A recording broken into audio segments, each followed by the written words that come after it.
estamos llegando ya al final de la serie, que realmente hayamos entendido que ese Espíritu Santo que vive en nosotros es Dios mismo. Y que realmente vive en nosotros y conoce todo lo que nosotros pensamos, todas las intenciones de nuestro corazón. No deja nada pasar por alto.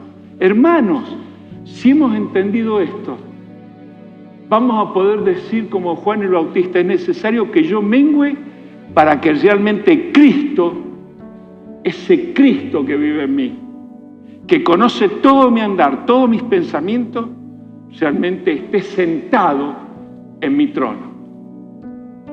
Dios en esta semana nos ha confrontado a saber que no estamos solos y que está mirando todas nuestras acciones, hermano. Un día vamos a tener que dar cuenta de aquellas acciones que no hemos hecho conforme a su voluntad, hermanos. Muchas veces pensamos que estamos solos, que si hacemos algo, nadie nos está observando. Pero quiere el Señor que estos meses en donde hemos visto el Espíritu Santo que mora en cada uno de nosotros, nos demos cuenta que no estamos solos. Y que el Señor está mirando todas nuestro actuar. Realmente para mí, como siempre digo, es un privilegio y una gran responsabilidad. Y como muchas veces conversamos, cuando uno está aquí en el frente, si no tiembla, mejor no estar. Porque sabemos que cuando uno abre la palabra de Dios, su palabra es santa. Y estamos llegando ya al último mensaje del Espíritu Santo por ahora. Y hoy nos vamos a ocupar de un tema que es también de la doctrina del Espíritu Santo. Y es muy importante para todo creyente, que es el fruto del Espíritu Santo. En Gálatas 5, 22, 23 dice así: mas el fruto del Espíritu es amor, gozo, paz, paciencia, benignidad, bondad, fe, mansedumbre, templanza o dominio propio. Allí fe, vamos a verlo también más adelante. En el griego la idea es lealtad. Lealtad. Así que eso pongámoslo en nuestra mente. Esta es en pocas palabras la descripción moral de Jesucristo. Por eso cuando lo vamos también a ver más adelante, que cuando nosotros nos convertimos al Señor, de inmediato el Espíritu Santo empieza a formar en nosotros el carácter de Jesucristo, la imagen de Jesucristo. En el capítulo 5 de Gálatas, el apóstol Pablo va a distinguir entre las obras de la carne, ¿cierto?, y las obras que hace el Espíritu Santo en nuestro ser, que es el fruto del Espíritu Santo. La obra de la carne son productos de la energía humana, de lo que yo puedo hacer en el esfuerzo. Pero vamos a leer en Romanos 8:8, dice así: y los que están en la carne no pueden agradar a Dios. Pero el fruto del Espíritu se desarrolla cuando el pámpano está o permanece en la vid, se mantiene unido a la vid. Y sabemos quién es la vid, que es Cristo. Eso lo vamos a ver también en Juan 15:5, que dice: yo soy la vid y ustedes son las ramas. El que permanece en mí, como yo en él, dará muchos frutos. Separados de mí, no pueden ustedes hacer absolutamente nada. El corazón del hombre se ha corrompido, se ha pervertido. Esto significa que el hombre tiene un problema, que es su propia naturaleza pecaminosa. Por mucho que nosotros querramos, no tenemos la capacidad ni el poder para cambiar esto. En nuestro esfuerzo no tenemos este poder para cambiar. Pablo nos dio una lista de estos pecados allí en el capítulo 5. Nos dio una lista en el área moral, pecados sensuales, religiosos, sociales y pecados personales. Y habiendo presentado Pablo las obras de la naturaleza pecaminosa, pasa él inmediatamente a hablar del fruto del Espíritu Santo. La vida cristiana consiste en producir frutos.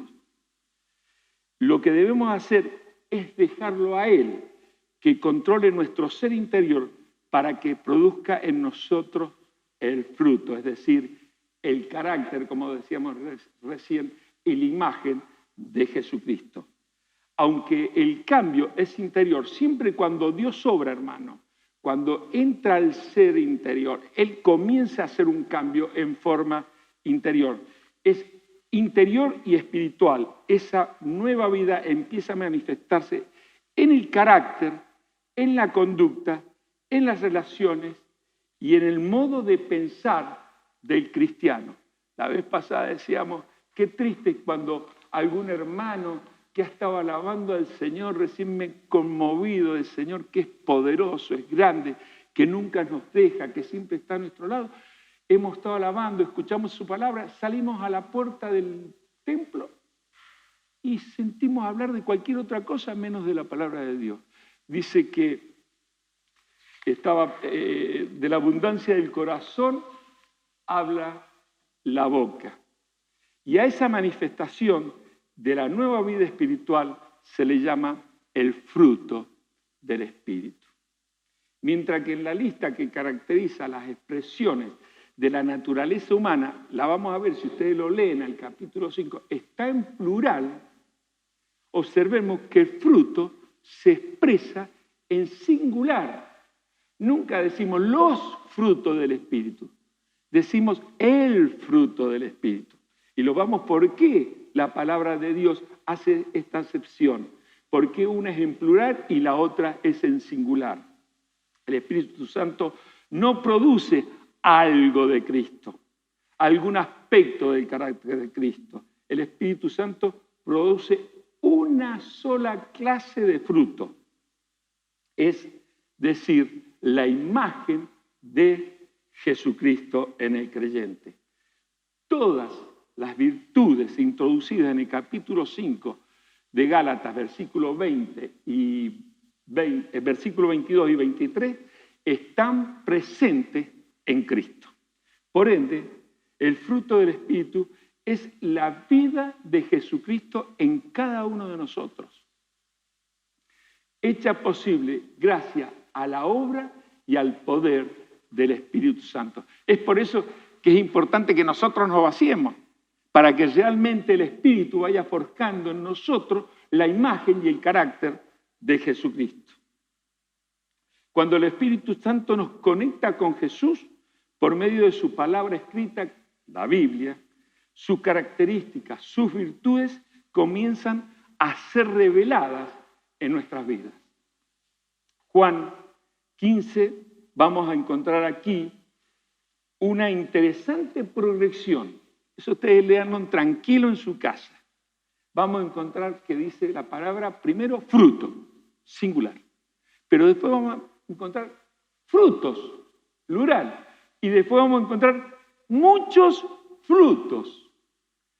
Nos enseña que el fruto solo puede surgir de una relación viva con Jesús, que es la vid. Por eso es tan importante permanecer en Jesucristo. Por eso allí el capítulo 15 va a remarcar que el pámpano tiene que permanecer en la vid. El primer secreto del cristiano para dar fruto es permanecer en Jesucristo. Sin Jesucristo no podemos producir fruto espiritual genuino. Entonces aparecerán estas virtudes o característica que Pablo menciona en Gálatas 5, 22, 23, como dijimos, mas el fruto del Espíritu es amor, gozo, paz, paciencia, benignidad, bondad, fe, mansedumbre, templanza, como lo dice la Biblia, la que tenemos Valera. Una vez una persona nos enseñó, mira, no quería olvidarte del fruto del Espíritu, acordarte, hago papa, bebo femate. Y no te olvidas más, hago papa, bebo femate y te vas a salir solito lo que es el fruto del Espíritu. ¿Qué contraste hay entre las obras de la carne y el fruto del Espíritu? Cuando ustedes lo lean en su casa tranquilo van a ver la moral de aquel que no es hijo de Dios y la moral de aquel que es hijo de Dios. El fruto es la verdadera esencia de la vida cristiana. Podríamos dividirlo en 3 grupos. El primer grupo estaría refiriéndose a las 3 virtudes espirituales más básicas. Hay muchas divisiones, pero a mí me encantó esta división. Amor, gozo, paz. El segundo grupo describiría aquellas virtudes que se manifiestan en las relaciones con el prójimo, que es paciencia, benignidad y bondad. El tercer grupo, allí como dijimos, en la Reina Valera sale fe, pero allí el griego realmente quiere decir no solamente fe, fidelidad y lealtad. Se refiere a la relación de los creyentes para con Dios y también para con los hermanos, para las personas. Mansedumbre probablemente tenga que ver con el contacto para con los hombres y por último, dominio propio. Esto es muy importante, hermano. Este tiene que ver con la relación que cada creyente tiene consigo mismo. Dominio propio. Cada creyente tiene consigo mismo. Es muy importante el dominio propio. Vamos a ver la primera característica, amor. Allí la palabra que usa el Señor es ágape, como también en Juan 3:16, porque de tal manera amó. Ese amó, allí en el griego es ágape, y hay una diferencia importante y la vamos a ir viendo. Porque hay distintos amores. Está el amor eros, que es un amor de pasión que no está en la Biblia. No está en la Biblia este amor, sí está ágape. Pero también está el amor fileos, que es el amor de amigo. Y después está el amor estorge, que es el amor familiar. Estos 2 amores que siguen sí están en la palabra del Señor.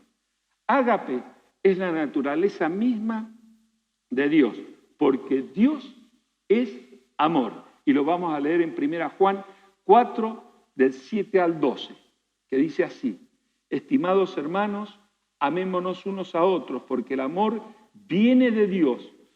Todo el que ama y tiene a Dios como su Padre y conoce a Dios, el que no ama no ha conocido a Dios, porque Dios es amor.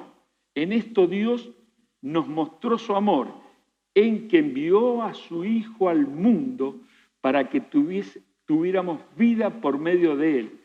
El verdadero amor de Dios no es que nosotros hayamos amado a Dios, sino el amor que Dios demostró al enviar a su Hijo como sacrificio, como ofrenda para quitar nuestros pecados. Y en 2 Corintios 5:21 dice: al que no conoció pecado. Esta es la verdadera traducción. Ustedes allí van a encontrar: el que no conoció pecado, por nosotros lo hizo pecado. Pero la verdadera traducción del griego es: al que no conoció pecado, por nosotros fue hecho ofrenda por el pecado. Como se hacía la ofrenda en la antigüedad por el pecado. Cristo fue ofrenda por el pecado, por cada uno de nosotros. En esto consiste el amor. El ágape. A mí me gustaba mucho en una Biblia que tenía mi madre, caridad, porque la caridad es más abarcativa. Pero en la mayoría de las Biblias hoy sale amor. el ágape o caridad lo emplearon los primeros cristianos para referirse al amor especial de Dios, al amor de Dios para con la humanidad, e incluso a un amor autosacrificante que cada ser humano debía sentir hacia los demás. El amor ágape es el amor divino. El ágape es un amor que se da sin esperar recibir nada a cambio. Dios ofreció a su Hijo sin esperar nada a cambio, absolutamente nada a cambio. Y ese amor ha sido derramado en nosotros, como lo vamos a ver más adelante, sin ni siquiera esperar, inclusive el amor correspondiente del ser amado. El amor se hace patente en la ayuda a los demás. El amor es el primer y más importante aspecto del fruto del Espíritu Santo. El amor afecta todos los demás aspectos de este fruto. ¿Por qué? Porque el amor permea el resto de los demás frutos, empapa el resto de los demás. De allí se desprende todo lo demás. Dice en Romanos 5:5, porque el amor de Dios ha sido derramado en nuestros corazones por el Espíritu Santo que nos fue dado. Es un amor espiritual. Por eso, hermano, a veces digo, yo no puedo amar a mi hermano. ¿Cómo que no? Si Dios ha derramado sobre ti el amor espiritual. Una cosa es el amor natural, un amor que yo tengo para con mi hijo, para con mi esposa, para con mi nieto, para con mis amigos. Pero el amor que Dios ha derramado en nuestros corazones es un amor espiritual. Y nunca puedo decir que no amo a mi hermano, porque ya lo vamos a ver más adelante, que el que no ama a su hermano ofende a Dios, cantábamos cuando era chico, porque Dios es amor. Ágape es distinto al amor natural, como estamos viendo, y fileo es amor de amigo. Fue con el amor con el cual contestó Pedro al Señor en Juan 21. Eso lo pueden leer en su casa, es muy interesante porque Cristo va a confirmar la obra que debe hacer Pedro. Y le va a decir, Pedro, ¿me amas? Ese amor es ágape. Y Pedro le va a decir, te quiero. Ese es un amor de amigo. Nuevamente el Señor le va a preguntar, Pedro, ¿me amas? Y Pedro le va a decir, te quiero, Señor. Otra vez contesta con fileo, Pedro. Las dos veces contesta con fileo. Y otra vez el Señor baja un escalón y se pone a la altura de Pedro. Y le dice, Pedro, ¿me quieres? Y Pedro le va a decir, tú sabes todas las cosas, Señor. Tú sabes que te quiero. Es que el amor de Dios es sublime, hermano. Y Pedro ya se había dado cuenta que lo había traicionado. No podía decir que lo amaba más que sus amigos, que sus hermanos. Por eso le dice, te quiero como amigo. Debido a que Dios es amor, dice en 1 Juan 4:8, el que no ama no ha conocido a Dios, porque Dios es amor. El amor de Dios es el fundamento y la fuente de toda otra virtud. Miren, hermano, nosotros debemos amar a todos aquellos que creen en Cristo como único y suficiente Salvador, por sobre todas las cosas. Siempre conversando con unos hermanos que están en otro lugar, reunidos también en el nombre de Cristo, le digo, la familia de Dios es una sola. Debemos amarnos, hermanos. Entre nosotros no puede haber otra cosa sino que amor, nada más. Y Corintios 13 le he puesto la preeminencia del amor. Dice, si yo hablase lenguas humanas, y si tuviese profecía, y si tuviese toda la fe, y si repartiese todos mis bienes a los pobres, y entregase mi cuerpo para ser quemado, y no tengo amor, de nada sirve, hermano. Absolutamente de nada sirve. Y sigue diciendo, el amor es sufrido, es benigno, el amor no tiene envidia, el amor no es jactancioso, no se envanece, no hace lo indebido, no busca lo suyo propio, no se irrita, no guarda rencor. ¿Cuántas veces guardamos en una parte de nuestro corazón rencor por años y por años y por años? No guarda rencor, dice la palabra. No se goza de la injusticia, mas se goza de la verdad. Todo lo sufre, todo lo cree, todo lo espera, todo lo soporta. El amor nunca deja de ser. Nunca. Dice, pero las profecías se acabarán y cesarán las lenguas y la ciencia acabará. Y ahora permanece la fe, la esperanza y el amor. Estos tres.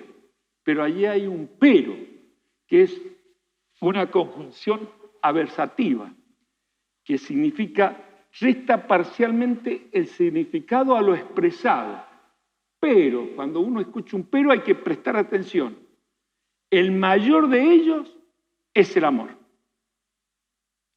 El amor es tolerante, es resistente a una agresión, actúa con buenas intenciones, siendo comprensivo y piadoso. Es interesante que la descripción maestra del amor en 1 Corintios 13 esté juntamente entre los capítulos 12 y 14. ¿Qué dice? ¿De qué trata el 12 y el 14? De los dones. Y vamos a ver qué dice. Trata de los dones, incluso de los dones superiores. No son nada sin amor. Qué increíble que Dios no es que Dios lo puso allí por ponerlo. No, lo pone porque es algo muy importante lo que quiere decir allí Dios. Podés tener todos los dones, pero si no tenés amor, no sirve de nada. Los dones del Espíritu sin el fruto del Espíritu no tienen poder y no producen la bendición que Dios desea. Podemos hacer muchas cosas, hermanos, en la fuerza de la carne. Por eso está el tribunal, en donde Dios va a examinar las cosas, en donde cómo hemos construido, hermano, cómo hemos construido, con qué clase de material hemos construido. Por eso dije de entrada que Dios mira la intención del corazón, como hacemos, con qué corazón estamos haciendo las cosas. El amor es la evidencia de que somos hijos de Dios. El amor tiene poder para unir incluso a aquellos que antes eran y a veces son nuestros enemigos. ¿Qué dice la palabra? Y esto no es fácil, hermano. No es fácil. Y a veces me pregunto yo, si tuviéramos que ponernos una nota, hermano, de 1 a 10 o de 0 a 10, ¿qué nota me pondría? Dice la palabra, pero a ustedes que me escuchan les digo, el Señor nos está diciendo a cada uno de nosotros, amen a sus enemigos, hagan bien a quienes los odian. Lucas 6, para aquel que después lo quiere leer tranquilo en su casa. Bendigan a quienes los maldicen. Oren por quienes los maltratan. Hermano, ¿realmente oramos por nuestros enemigos? ¿Por aquellos que nos maltratan? Es de pensar, hermano. Muchas veces despotricamos contra el gobierno, hablamos mal contra el gobierno. Y Dios nos manda a amar a nuestros enemigos. Es muy fácil amar a un amigo. Pero amo a mi enemigo, a los que nos maltratan. Hermanos, esto, por lo menos a mí me ha pegado un poco.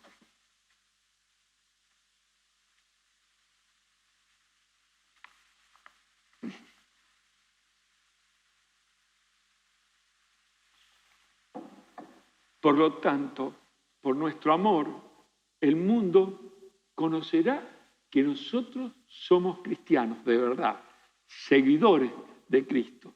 Juan 13:35 va a decir, todo el mundo se va a dar cuenta de que ustedes son mis seguidores si se aman los unos a los otros. Siempre recuerdo, lo hago cortito, que cuando mi mamá se convirtió, lo primero que le llamó la atención, cuando estaban en la puerta allí del lote que estaba al lado de mi casa, vio el amor con que se trataban los hermanos. Y eso le impactó a mi mamá, para que después fuera a escuchar su palabra y entregar su corazón al Señor. Esto es amor en acción, hermano. La hermosa cualidad de los seguidores de Cristo. Gozo proviene del griego jará, que significa, la idea allí es alegría, regocijo, dicha, celebración. Y Pablo iba a escribir en 1 Tesalonicenses 5:16, y esto cuando Dieguito escribió ese texto, dice, me está copiando el texto, decía yo, porque puso, está siempre gozoso, sin cesar, den gracias a Dios en toda situación. En toda situación. Y no es fácil, hermano. No es fácil. El gozo es la segunda característica del fruto del Espíritu. Esta es más que un sentimiento de alegría. Es un estado de regocijo y completa satisfacción que experimenta el creyente como resultado de su comunión con Cristo. No se trata de la alegría que producen los bienes materiales, los bienes de este mundo. El mundo ofrece placeres por todos lados, pero no se trata de esa alegría, porque es una alegría momentánea. Más bien el gozo en el cristiano es el resultado de la obra salvífica de Cristo, que Cristo ha ejercido sobre cada uno de nosotros. Y por ello el gozo es un sentimiento de origen espiritual. Miren, hermano, una de las cosas que hablaba el otro día con otro hermano, es decir, le doy gracias a Dios por esta salvación tan grande que tenemos en Cristo. Imagínense que nos ha librado de estar separados de Dios por siempre jamás. Y tenemos esta salvación. Por eso dice, estamos gozosos. Las cosas del mundo van a pasar de un momento a otro. Pero esta salvación tan grande que tenemos, vamos a estar presentes con Cristo. Por tanto, el gozo es un fruto del Espíritu que se espera que siempre esté presente a lo largo de nuestra vida. Dice Filipenses 3:1, gozaos en el Señor. Y a mí me encanta Filipenses 4:4. La idea allí del griego me encanta porque dice, vivan con la alegría su vida cristiana. Lo he dicho y lo repito, vivan con alegría su vida cristiana. No tenemos que tener cara de cafetera, hermanos. Hay hermanos que tienen siempre cara de cafetera. Y eso no significa que no pasemos por momentos difíciles, como vamos a ver más enseguida. Teresa, me encantó lo que dice Teresa Ávila, dijo, un santo triste es un triste santo. ¿Entienden la idea? Entendemos la idea, ¿no? Un santo triste, un triste santo. Si en tu corazón hay gozo, es porque Cristo es porque Cristo se vuelve cada vez más real en tu vida. Dice, el gozo del cristiano es fruto del Espíritu Santo. Es felicidad que se basa en las promesas de Dios y en las bendiciones espirituales que provienen de conocerlo a Él.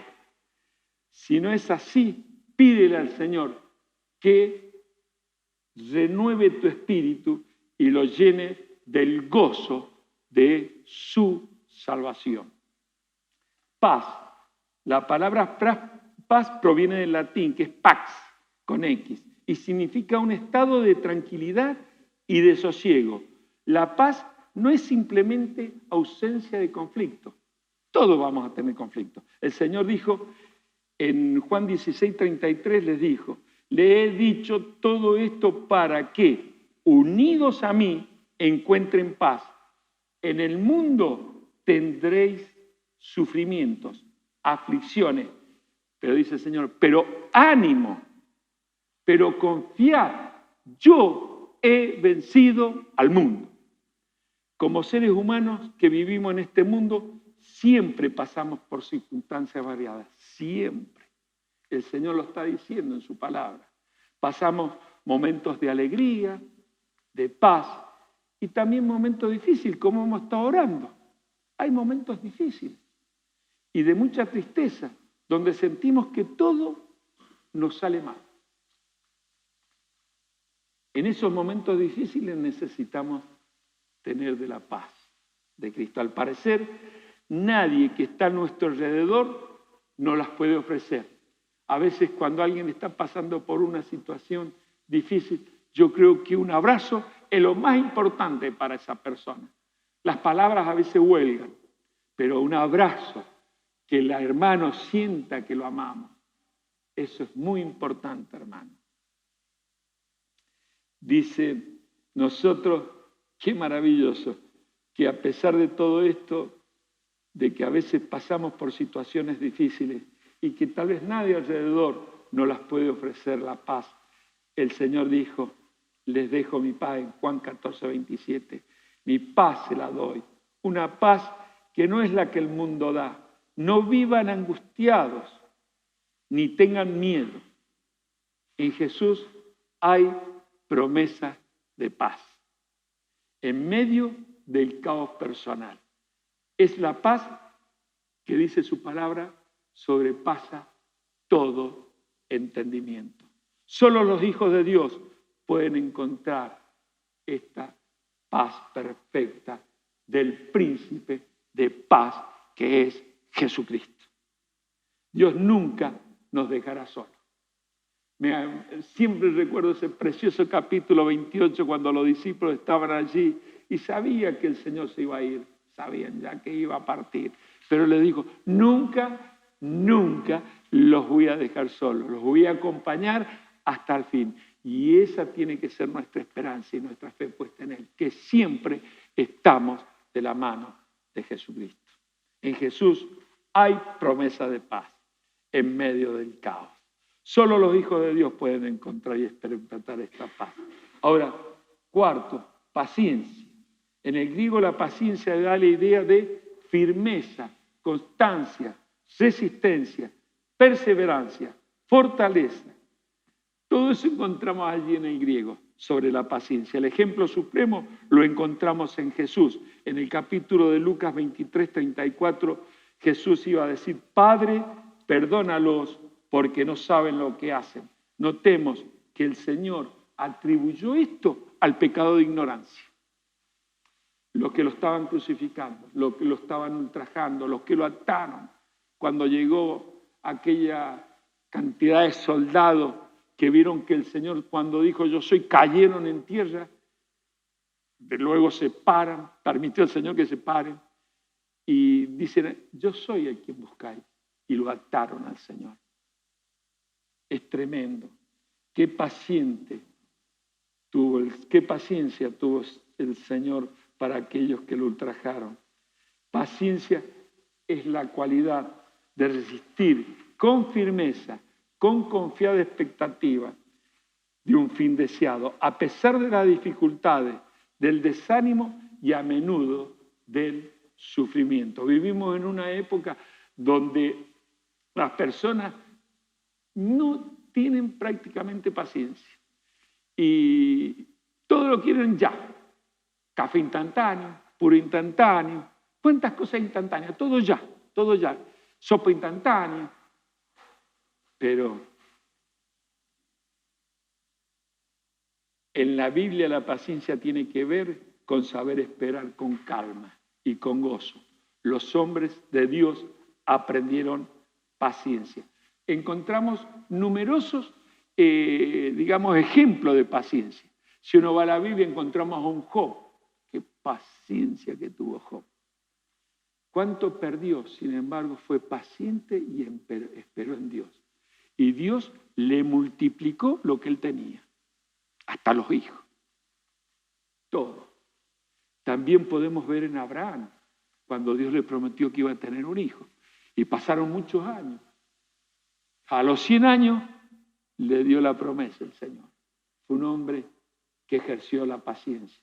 La paciencia es posible solo bajo el control del Espíritu Santo. Benignidad.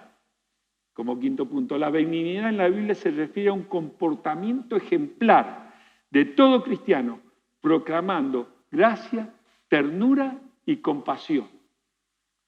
El término en griego abarca dos ideas allí, para con Dios. Lucas 6:35, amad pues a vuestros enemigos y haced bien y prestad, no esperando de ello nada, y será vuestro galardón grande y seréis hijos del Altísimo, porque Él es benigno para con los ingratos y malos.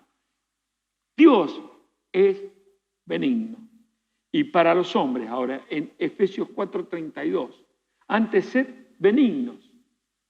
Quiere decir que Dios nos trasvasó lo que era Él, nos los trasvasó a nosotros. Qué hermoso.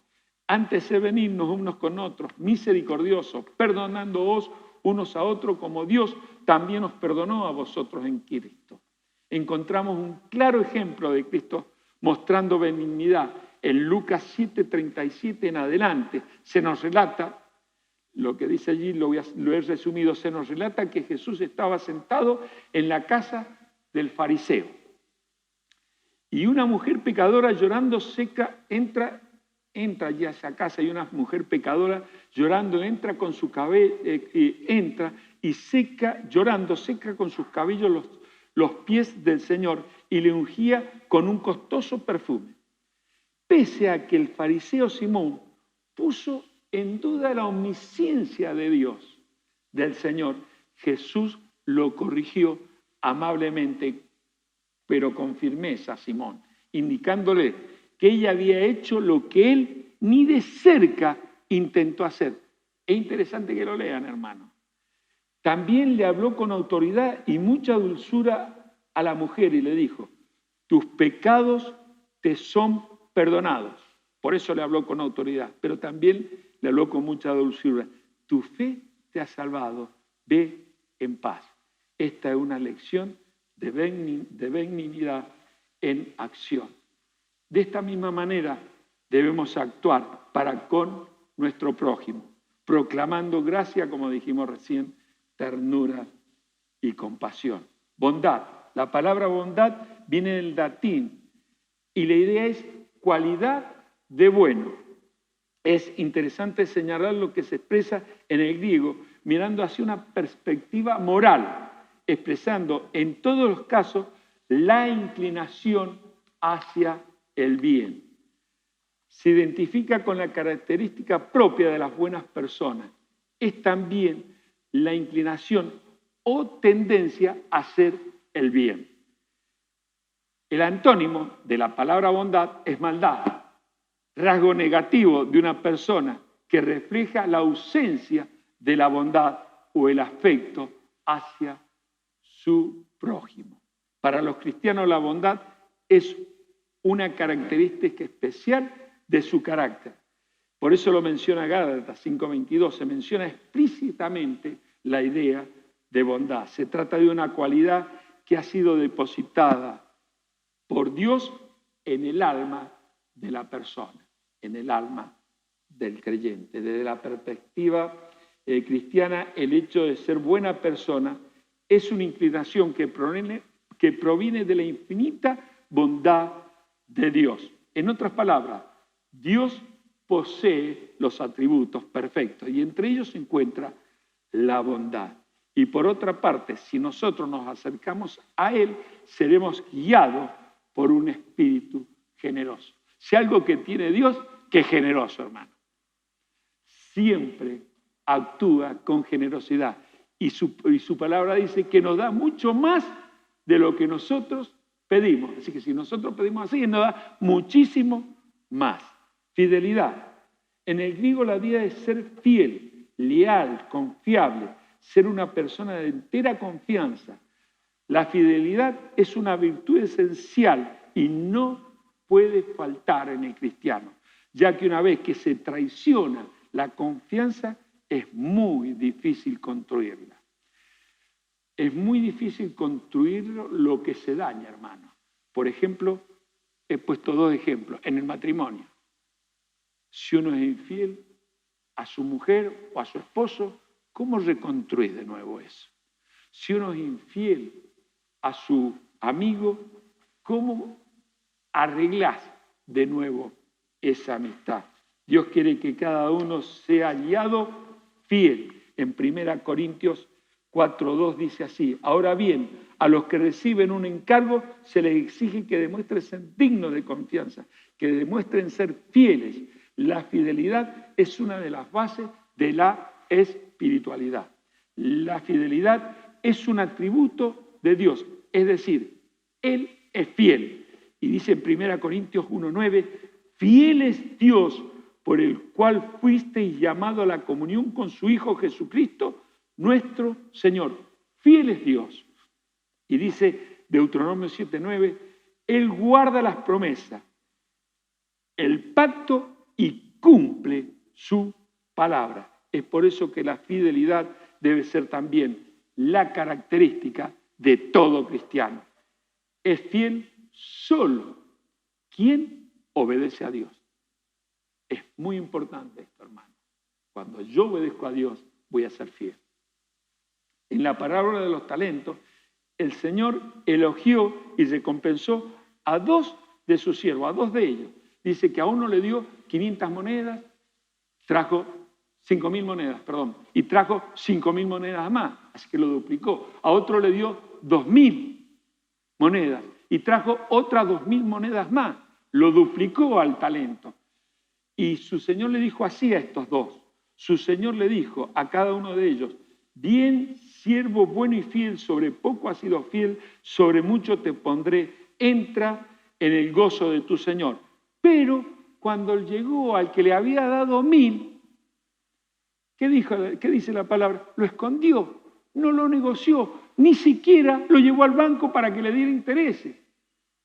El Señor lo condenó, lo trató, esto es palabra del Señor, lo trató de malo y perezoso y le dijo que era un siervo inútil, un siervo infiel.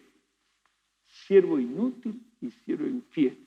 Ahora me pregunto, todos cuando hemos recibido al Señor Jesucristo, el Señor nos ha dado dones y tenemos talento.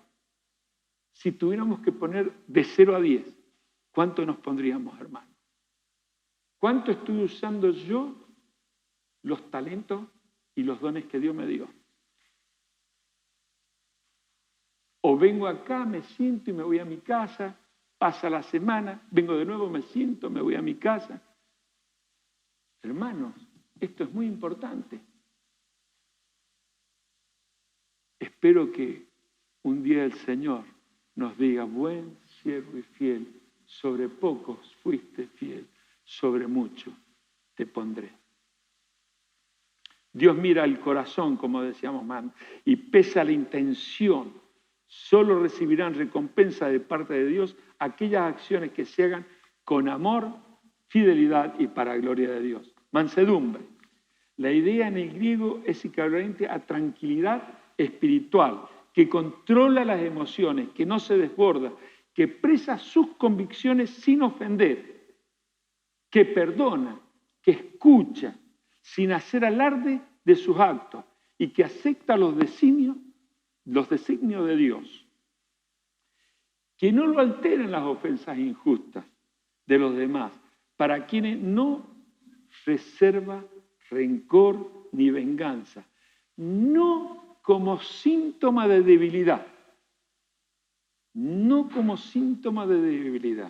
sino de equilibrio y fuerza de autocontrol. Es muy importante, hermano. El ejemplo mayor lo tenemos en Jesús. Él mismo aceptó con mansedumbre la dura condena que le impusieron de modo injusto y aceptó el sacrificio de la crucifixión. por lo que es para los cristianos el gran ejemplo a seguir, a imitar. Y en el Sermón del Monte el Señor llamó a los mansos bienaventurados y les predijo un lugar en el cielo. Nuestra ética debe ser diferente a la del mundo. No significa no sentir emociones, ya que esto es humanamente muy difícil. Debemos lidiar, luchar y lograr controlarla por el poder del Espíritu Santo. Y por último, templanza. Templanza, la idea del griego es ejercer dominio propio. Allí, por lo general, los comentaristas prefieren poner dominio propio antes que templanza, porque se entiende mejor. ¿Qué tiene dominio propio? ¿Qué es prudente? Esta tiene que ver a la relación que cada creyente tiene consigo mismo. Esto tiene que ser consigo mismo. El dominio propio es una de las grandes cualidades cristianas. Es esencial para lograr la victoria en la vida cristiana. El cristiano que desarrolla esta cualidad posee el poder de contenerse a sí mismo. Quienes verdaderamente ejercen esta virtud fuerzan a todo pensamiento a someterse en obediencia a Cristo. Y al final de esta lista, Pablo hace la siguiente observación: contra tales cosas no hay ley.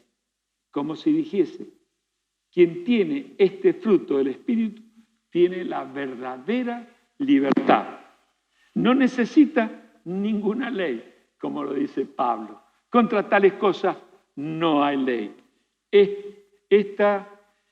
El apóstol Pablo está animando a cada creyente a manifestar estas cualidades para que al hacerlo los vicios puedan ser destruidos en el poder del Espíritu Santo y en el poder de Cristo. Recordemos que cuando mora el Espíritu Santo en nosotros, mora también Cristo y mora el mismo Dios. Lo dijo, creo, David en uno de los comentarios, alguno de los chicos que estuvo aquí, de los hermanos, que nosotros tenemos una comunión intertrinitaria con Dios el Padre, con Dios el Hijo y con Dios el Espíritu. Y así poder vivir una vida llena del fruto, de frutos y muchos frutos para la gloria de Dios y para bendición de su pueblo. Que el Señor bendiga su palabra.